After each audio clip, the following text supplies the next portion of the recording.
ఆధారం నీవేనయ్యా, ఆధారం నీవేనయ్యా. కాలం మారినా, కష్టాలు తీరినా, కారణం నీవేనయ్యా యేసయ్యా, కారణం నీవేనయ్యా. ఆధారం నీవేనయ్యా, ఆధారం నీవేనయ్యా. కాలం మారినా, కష్టాలు తీరినా, కారణం నీవేనయ్యా యేసయ్యా, కారణం నీవేనయ్యా. లోకములో ఎన్నో జయాలు చూసాను నేనింతకాలం, లోకములో ఎన్నో జయాలు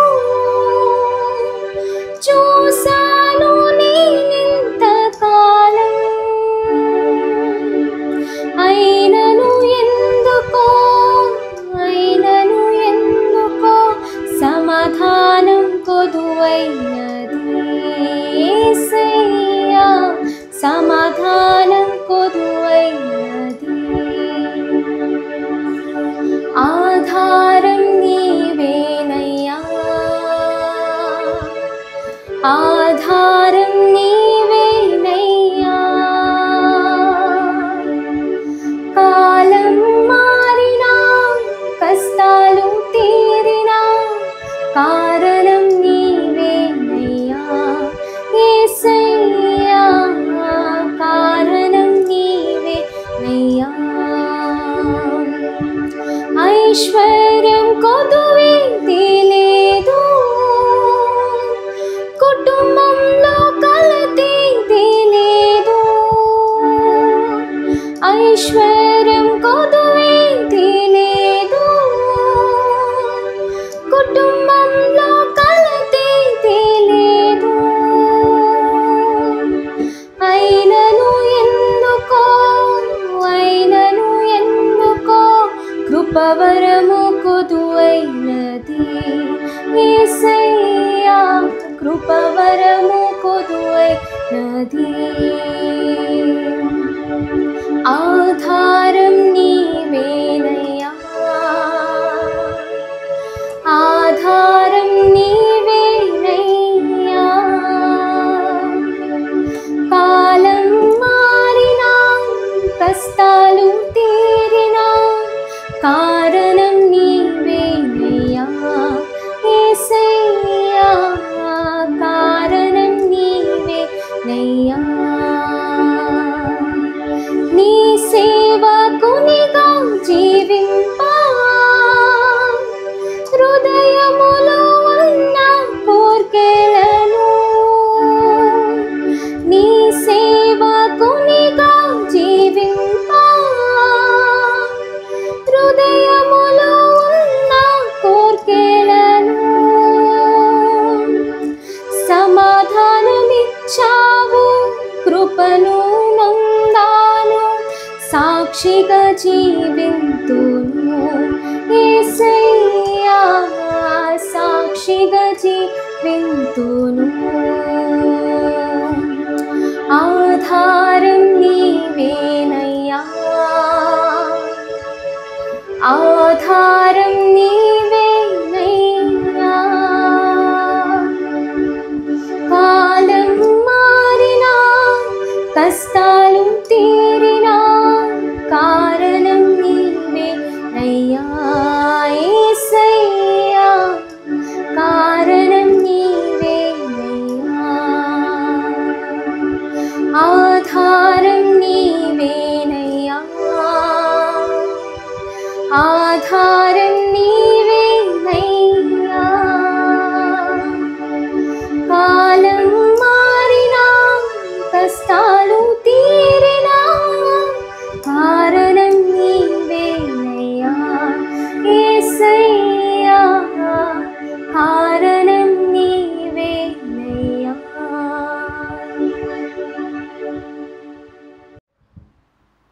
ప్రియమైనటువంటి క్రైస్తవ ప్రజలారా, మరోసారి దేవుని వాక్యాన్ని నేర్చుకోవడానికి దేవుడు మనకిస్తున్న గొప్ప కృపకే వందనాలు. 19th డే ఈ రీతిగా మనమందరం ప్రార్థనలో, వాక్య ధ్యానంలో ముందుకు సాగడానికి దేవుడు కృప ఇచ్చాడు. అందుని బట్టి దేవునికి స్తోత్రాలు. ఈ వీడియో మీకు నచ్చి వీటిని షేర్ చేయండి, సబ్స్క్రైబ్ చేసుకోండి, అనేకులకు పంచండి, కామెంట్ చేయండి. నిశ్చయంగా మీరు చేసే ప్రతి ఈ ప్రయత్నం మాకెంతో ప్రోత్సాహాన్ని, దేవుని రాజ్య సువార్త కొరకు ముందుకు నడిపించిన అనుభవంగా ఉంటుంది. రోమిలకు రాసిన పత్రిక 1వ అధ్యాయంలో ఒక భాగాన్ని చదువుకుంటున్నాం. మన తండ్రి అయిన దేవుని నుండి, ప్రభు అయిన యేసుక్రీస్తు నుండి కృపా సమాధానము మీకు కలుగునుగాక. ఈ దినం మనం ధ్యానించుకోబోయే పాయింట్ కృపా సమాధానము కలుగునుగాక. పిల్లరా, పౌలు ఎప్పుడు కూడా తన పత్రికలన్నిటిలో ఈ పదముతో ఆరంభించాడు. Almost in his 13 letters or 14 letters. మరి ఆయన ప్రతి ఎపిసోడ్లో, పత్రికలో తండ్రి నుండి, కుమారుని నుండి కృపా సమాధానము కలుగునుగాక అని ప్రకటించిన అనుభవాల్ని చూస్తా ఉన్నాం. తిమోతి, మరి 1 తిమోతి, 2వ తిమోతి, తీతు రాసిన పత్రికల్లో మరి ఆయన మర్సీ కూడా, ఆయన గ్రేస్ అండ్ పీస్తో పాటు మర్సీ కూడా యాడ్ చేసినట్లుగా మనము ఆ వచనాలు చూస్తున్నాం. ఇక్కడ దిస్ ఈజ్ ఎ గ్రీటింగ్, శుభము అనే పదము మనం పైన చూస్తున్నాం. It is a greeting of the Greek culture and the Jewish culture. ఈ 2 పదాలు మరి పౌలు పికప్ చేశాడు చాలా ప్రాముఖ్యంగా. గ్రీక్ కల్చర్లో ఈ యొక్క గ్రేస్ అనే పదం, కృప అనే పదము చెరిష్ అనే పదం నుంచి వస్తూ ఉంది. ఇక్కడ మాత్రం చెరిన్ అనే పదం వాడారు. కానీ ఉదాహరణకు మనము హలో బ్రదర్ అని ఎట్లా అంటాం, మనం ప్రైజ్ ద లార్డ్ అని ఎలా అంటాం, అలాంటి పదమే గ్రీకు మరి సంస్కృతిలో హాయ్ చెరిష్ అని అర్థం. ఓకే, అంటే నీకు కృప కలుగును గాక, దేవుని దయ కలుగును గాక, లేకపోతే మరి అలాంటి గ్రీటింగ్ని అందించే మరి హెల్లెనీలా, లేకపోతే గ్రీక్ భాష మాట్లాడేవారు. ఆ దినాల్లో రోమన్స్గా ఉన్నటువంటి వారంతా గ్రీక్ భాష మాట్లాడేవారు. కనుక పిల్లరా, అలాంటి పదాన్ని అంటే అన్యుల యొక్క పదాన్ని ఇక్కడ తీసుకుంటున్నాడు. గ్రేస్ అనే పదాన్ని, కృప అనే పదాన్ని మనం చూస్తున్నాం. 2వ పదము పీస్ లేకపోతే సమాధానం అనే పదము యూదుల వాడే పద జాలం. షలోమ్ అనే పదం అంటే సమాధానము అనే అర్థం ఇస్తూ ఉంది. యూదుల యొక్క కాంటెక్స్ట్లో మనం బాగా గమనించినట్లయితే ఆశీర్వాదము కలుగునుగాక, యెహోవా నిన్ను ఆశీర్వదించునుగాక, అలాంటి పదం. దేవుడు నీకు ఆరోగ్యం ఇచ్చునుగాక, నీకు అన్ని రంగాల్లో సౌండ్నెస్ని, క్షేమాన్ని కలగజేయునుగాక. ఆ పదాలని ఇక్కడ వాడడం మనం చూస్తాం. ఎందుకంటే పౌలు గ్రీకు భాష మాట్లాడే వారికి, అంటే అన్యులకు, ఆ రీతిగానే యూదులకు, ఇద్దరికి కూడా ఆయన శుభాలు చెప్పడానికి కొరకు ఆయన 2 పదాలని వాడాడు. ఎందుకంటే సంఘములో మరి అన్యజనులు, యూదులు కూడా ఉన్నారు కనుక ఇద్దరికి కాంబినేషన్గా మరి కృపా సమాధానం అనే పదాన్ని ఆయన ఈ వచనాల్లో వాడటం మనం చూస్తా ఉన్నాం. పౌలు ప్రత్యేకంగా ఈ యొక్క పదాన్ని ప్రతి పత్రికల్లో మరి వాడినట్లుగా మనం చూస్తున్నాం.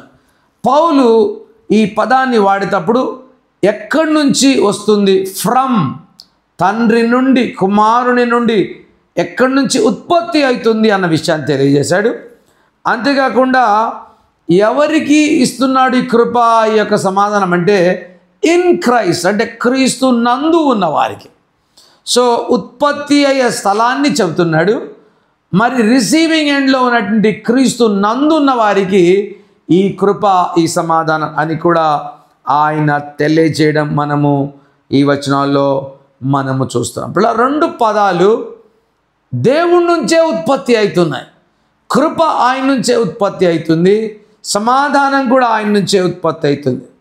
సో కనుక దేవుడే దీనికి మరి రిసోర్స్ అయి ఉంటున్నాడు అన్న విషయాన్ని మనము జ్ఞాపకం చేసుకోవాలి. అంతేకాదు ఇక్కడ పౌలు ప్రతిసారి 2 పదాలు రాయడంలో తండ్రి అయిన దేవుని నుండి ప్రభు అయిన యేసుక్రీస్తు అనే పదాన్ని వాడటంలో మరి త్రియేక దేవుడు, తండ్రిలో ఉన్న దేవుని ఆత్మ, క్రీస్తులో ఉన్నటువంటి దేవుని ఆత్మ, పరిశుద్ధాత్మ యొక్కయు, తండ్రి యొక్కయు, కుమారుని నుండి, గాడ్ హెడ్ నుంచి, త్రియేక దేవుడి నుంచి ఉత్పత్తి అవుతుంది ఈ కృప, ఈ సమాధానం అన్న విషయాల్ని మనం ఈ వచనాల్లో మనం చూస్తున్నాం. ఇక్కడ ఫ్రమ్ అనే పదం లేకపోతే నుండి అనే పదం మనం చూస్తున్నట్టయితే ఓపో అనే గ్రీక్ పదంలో మనం చూస్తా ఉన్నాం. ఏ పదార్థం, ఒక బాటిల్ ఉందనుకోండి, ఆ బాటిల్ ప్లాస్టిక్ పదార్థంతో ఉత్పత్తి అయింది కనుక ప్లాస్టిక్తో నింపబడి ఉంటుంది ఆ యొక్క బాటిల్ కూడా. So material that is of the same product. దేవుడి నుంచి ఉత్పత్తి అయిన కృప, దేవుడి నుంచి ఉత్పత్తి అయిన సమాధానము మనలో కూడా ఉంటుంది అన్న విషయాన్ని ఆయన తెలియజేయడం మనం చూస్తాం. ఇంకొక మోస్తరుగా ఆయన దేవుడు ఉదాహరణకు టేబుల్ మించి ఒక బాక్స్ తీసి ఇదిగో ఇది కృప, ఇది సమాధానం అని ఇవ్వటం లేదు. కృపా సమాధానము అంటే అర్థం ఏంటంటే దేవుడే తన్ను తాను మనకిచ్చుకుంటున్నాడు, దేవుణ్ణి మనకు అందజేసుకుంటున్నాడు.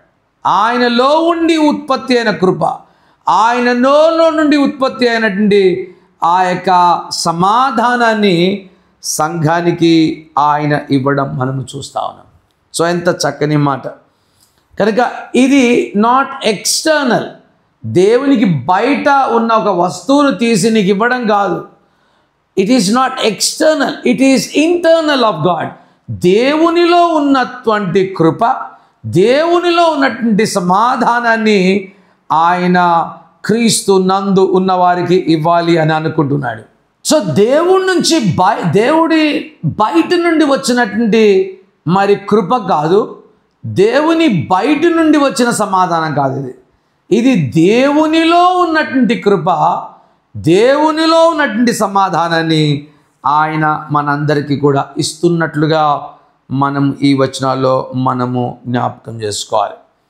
పిల్లారా, దీని యొక్క ఇంకా డీపర్ మీనింగ్ని మనం చూసినట్టయితే దేవుని యొక్క విశ్వాసుల జీవితంలో, పిల్లల యొక్క జీవితంలో ఈ యొక్క చెరిష్ గ్రేస్ అనే పదం కానీ కృప అనే పదాన్ని మనము గమనించినట్లయితే ఇది దేవుడే మనకిస్తున్నటువంటి గొప్ప కృప. 4 అంశాలను జ్ఞాపకం చేస్తున్నాను. మొదటిది, దేవుడే మనకిస్తున్న కృప, మనమేదో ఆయన అడిగితే ఆయన మనకిచ్చింది కాదు. ఇది రోమిల రాసిన పత్రిక 9వ అధ్యాయంలో మనం చూసినట్టయితే 15వ వచనంలో ఈ రీతిగా రాయబడ్డది. అందుకు మోషేతో ఇలాగూ చెప్పుచున్నాడు, నేను ఎవరిని కరుణింతును వారిని కరుణింతును, ఎవనిడల జాలి చూపుదును వానిడల జాలి చూపుదును అన్న మాటల్ని మనం చూస్తాం. ఇట్ ఈస్ ఫ్రమ్ గాడ్, దేవునిలో నుండి ఉత్పత్తి అయింది. మనమేదో ఆయన దయ సంపాదించుకున్న వారం కాదు. మరి అన్ని మతాలు తపస్సులు చేయండి, అది చేయండి, ఇది చేయండి.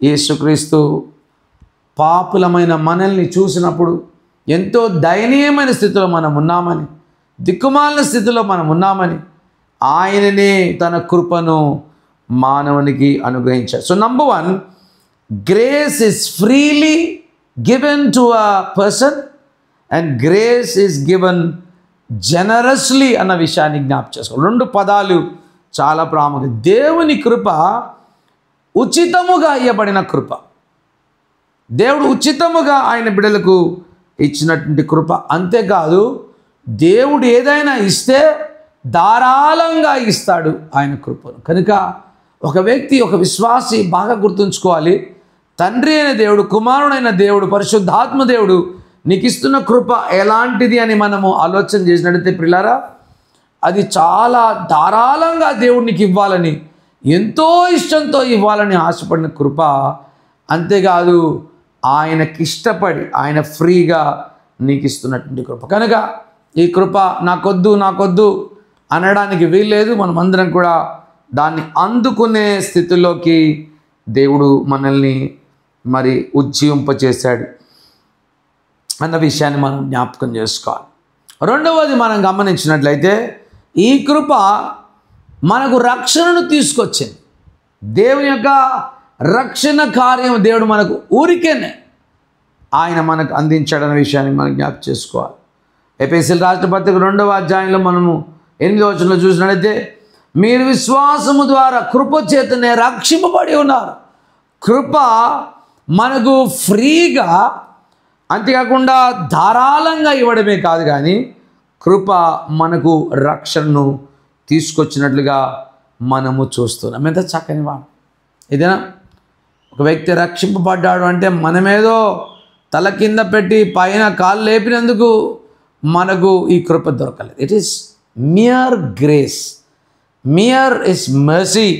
ఆయన కనికరమే, ఆయన కృపనే మన మీద ఉన్నదన్న విషయాల్ని మనము జ్ఞాపకం చేసుకోవాలి. పిల్లారా, మనం ఏమి చేయకుండానే తన సొంత కుమారుడైన యేసును నీ కొరకు బలి చేసి కల్వరి సిలువలో ఆయన చేసిన బలియాగం ద్వారా మనమందరం కూడా ఈ గొప్ప ఆనందంలోకి, సంతోషంలోకి రాగలిగాం. మొదటిది, grace is freely given and generously given. రెండవది, గ్రేస్ దట్ బ్రాట్ సాల్వేషన్ చూసాం. మూడవది, grace is the power to live A godly life in this ungodly world అన్న విషయాన్ని మనం చూస్తాం. పిల్లారా, ఈ కృప చెడిపోయిన ఈ లోకంలో బ్రతకడానికి బలాన్ని ఇస్తుంది, శక్తిని మనకిస్తూ ఉంది. కనుక ఈ కృప పాపుల మధ్య, పాపపు భూయిష్టమైన మన యొక్క శరీరంలో శక్తిని కలిగించేది దేవుని యొక్క కృప అన్న విషయాల్ని మనమందరం కూడా జ్ఞాపకము చేసుకోవాలి. పిల్లారా, what a great grace God has given to us. ఆయన తన కృప ద్వారా మనమందరం కూడా మరి లోకములో పాపాన్ని జయించడానికి దేవుడు మనకు శక్తినిచ్చాడు. రోమీయులకు రాసిన పత్రిక 8వ అధ్యాయం 2వ వచనంలో, క్రీస్తు యేసునందు జీవమునిచ్చు ఆత్మ యొక్క నియమం పాప మరణ నియమాల నుండి మనల్ని విడిపించింది. ఆత్మ యొక్క నియము పాపము నుండి, మరణము నుండి మనల్ని విడిపించింది. ఈ కృప మనకు శక్తిని, పవర్ని మనకు కలగజేసిందన్న విషయాన్ని జ్ఞాపకం చేసుకోవాలి. నాలుగవది గమనించినట్టయితే, grace is God's good will and grace is God's favourable thing అన్న విషయాన్ని మనం జ్ఞాపకం చేసుకోవాలి. దేవుడు మన పైన ఎంతో కనికరం చూపించాడు. చాలాసార్లు మనకు కనికరం లేదనుకుంటాం. ఆయన కనికరం చాలా గొప్పది. ఆయన కంటి పాపలా నిన్ను కాపాడుతున్నాడు. తన మనసులో నిరంతరం నీ గురించే ఆలోచిస్తున్నాడు. అంతేకాకుండా ఆయన హృదయంలో నామాక్షరం చేసుకున్నాడు. ఆయన చేతుల మీద నిన్ను చెక్కుకున్నాడు. ఆయన తన చేతితో నిన్ను పట్టుకొని నిన్ను నడిపిస్తూ ఉన్నాడు. నీవే ఆయన ఆనందము, నీవే ఆయన సంతోషము. అంతేకాకుండా నిజంగా ఆయన నీవంటే ఎంతో ఇష్టం. కనుక పిల్లలు ఈవేళ మనం జ్ఞాపకం చేసుకోవాలి, దేవునికి మనం ఎంత ఇష్టమో ఆయన కృప ద్వారా దేవుడు మనల్ని రక్షించడానికి విషయాన్ని మనము గుర్తు చేసుకుందాం. పిల్లరా, కృప ఎంత ఘనమైందో మనం చూడగలం. దేవుడు నిన్నెంతగా కృప చూపిస్తున్నాడు, నీ మీద ఎంత వాత్సల్యత చూపిస్తున్నాడు. కంటి పాపలా నిన్ను కాచి, తన చేతి నీడలో నిన్ను భద్రపరిచి, నిరంతరం తన మనసులో నిన్నే పెట్టుకొని నీ గురించి ఆలోచిస్తున్న తండ్రి యొక్క కృప, యేసుక్రీస్తు యొక్క కృప నీ పైన ఎంత అమోఘంగా ఉందో. అమేజింగ్ గ్రేస్ అని మనం ఇంగ్లీష్లో పాట పాడుకుంటాం. పిల్లలు, ఈవేళ అద్భుతమైనటువంటి దేవుని కృప విశ్వాసులైనటువంటి వారందరి పట్ల దేవుడు గొప్ప కృప చూపించాడు. రెండో పదాన్ని మనం గమనించినట్టయితే పీస్, రికన్సిలియేషన్. అంటే ఇంతకుముందు దేవునికి మనకు చాలా శత్రుత్వం ఉండే, ఇప్పుడు వీఆర్ రికన్సైల్డ్. మనకు ఇప్పుడు ఆ enmity between man and God has gone. ఎంత గొప్ప ఆనందం! దేవునికి మానవులకు ఆ శత్రుత్వం లేదు. ఇప్పుడు యేసుక్రీస్తు చేసిన బలియాగం ద్వారా దేవునికి మానవుల పట్ల కోపం లేదు. దేవుడు తన సొంత కుమారుని మీద తన కోపాన్ని అంతటిని కూడా కుమ్మరించాడు కనుక ఇక కోపము మిగిలి లేదు మానవుల పైన. All enmity is gone, all hostility is gone. దేవుడికి కోపము లేనివాడుగా మరి చూడడము ఈ యొక్క పత్రికలో మనం చూడగలుగుతున్నాం.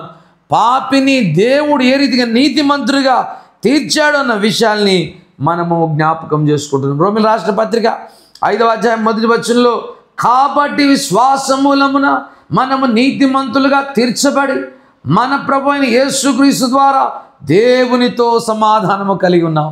ఎంత చక్కని మాట! దేవునితో, ఆయన కుమారునితో, పరిశుద్ధాత్మతో ఇప్పుడు మనము సమాధానము కలిగి ఉన్నాం అన్న విషయాన్ని మనము చూస్తా ఉన్నాం. పిల్లారా, ఈ యొక్క గొప్ప మరి బంధం దేవునితో అంటే దైవత్వంతో మానవునికి బంధం ఆరంభించబడ్డది. This is how good news. ఈ శుభవర్తమానంలో నుంచి దేవునికి మానవునికి ఇప్పుడు ఒక కొత్త బంధం ఆరంభమైంది. జగడం ఉండే, కానీ ఆయన మరణము ద్వారా, ఆయన బాధి పెట్టబడ్డం ద్వారా, ఆయన తిరిగి లేవటం ద్వారా నా ఆల్ హాస్టాలిటీ, ఆల్ ఎనిమిటీ, శత్రుత్వం అంతా కూడా పోయింది అన్న విషయాల్ని మనం బాగా తెలుసుకోవాలి.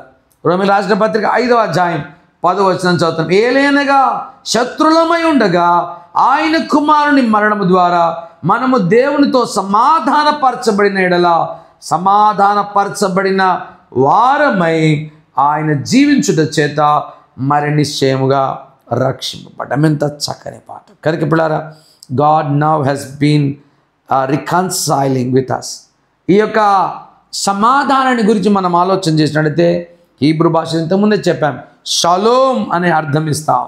షలోమ్ అంటే అర్థం ఏంటంటే ఎవరైనా ఒక వ్యక్తిని చూసి సహోదరుడా షలోమ్ అంటే అర్థం ఏంటంటే మరి నీకు ఎటువంటి శత్రుత్వం ఎవరితో కూడా ఏ పరిధిలో ఏ పరిస్థితిలో ఉండకుండును గాక అని అర్థం. Removed all or every enemy మరి అన్న విషయాన్ని జ్ఞాపకం చేస్తారు. ప్రతి విధమైన శత్రుత్వం పోయి ఇక నీకు క్షేమము కలుగును గాక, నీకు ఆరోగ్యము కలుగును గాక, నీకు ప్రాస్పారిటీ ధనధాన్యాలు కలుగును గాక, నీకు భద్రత కలుగును గాక, నీకు సౌండ్ మైండ్ మంచి మనస్సు కలిగి ఉందువుగాక, మరి సంపూర్ణమైన వ్యక్తిగా నీ ఉందువుగాక అర్థం ఇస్తూ ఉంది. షలోమ్ అంటే ఎంత చక్కని మాట! పిల్లారా, యేసుక్రీస్తు ఈ లోకంలో ఉన్నప్పుడు నా శాంతిని నా సమాధానాన్ని మీకు ఇస్తున్నానని సెలవిచ్చాడు. లోకంలో ఎక్కడ దొరకని నా శాంతిని, ఇదేదో శాంతి అక్కడ ఉంటే తీసిచ్చేది కాదు, నాలో నుంచి నీకు ఇస్తున్న శాంతి, నా సమాధానం నేను మీకు ఇస్తున్నానని ప్రభు మత్తయి రాసిన సువార్త 11వ అధ్యాయం 28వ వచనంలో మనము చూడగలుగుతున్నాం. పిల్లారా, ఏ రీతిగా ఈ శాంతిలోకి మనం రాగలం?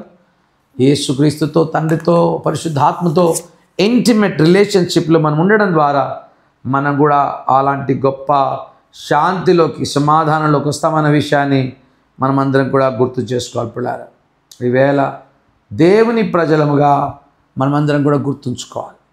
ఈ శాంతి, ఈ ఆశీర్వాదం యాజకులుగా దేవుడు మొట్టమొదటిగా అహరోనును నిలబెట్టినప్పుడు ఆయన సంఖ్యాకాండంలో ఈ రీతిగా ఆశీర్వించేవాడు, సమాధానాన్ని ప్రకటించేవాడు. ఇశ్రాయేలుతో మీరు ఇలా ఆశ్రయించాలని దేవుడు సెలవిచ్చాడు. సంఖ్యాకాండం 6వ అధ్యాయం 23 నుంచి 26 వచనాల వరకు చదువుతున్నాను. యెహోవా నిన్ను ఆశీర్వదించి దీవించును గాక, యెహోవా నీకు తన సన్నిధిని ప్రకాశింపజేసి నిన్ను కరుణించును గాక, యెహోవా నీ మీద తన సన్నిధి కాంతిని ఉదయింపజేసి నీకు సమాధానము కలుగజేయును గాక. సమాధానం, ఇలా peace. This is what priest use to pronounce. ఆ రీతిగానే ఈ ప్రీస్ట్లీ ప్రొనౌన్సర్ ఎప్పుడైతే మొట్టమొదటిసారి జరిగిందో, సమాధానం అని ప్రకటించారో, దేవుని మహిమను చూడగలిగారు. ఆ భాగాన్ని కూడా మీకు చదువుతున్నాను.